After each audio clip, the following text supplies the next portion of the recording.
Math application. A square playground, each side is 220 meters long, and every 8 meters there is a light. How many lights can be installed in total? So this question is regarding a square line, and because this is not a straight, so you can convert the square into a straight line.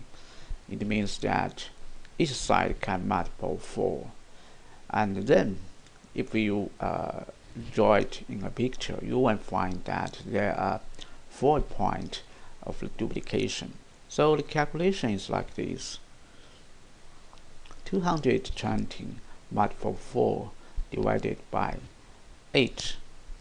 Then we will deduct the 4 points of the duplication. The answer is 106. There are 106 lines installed totally. Thanks for watching.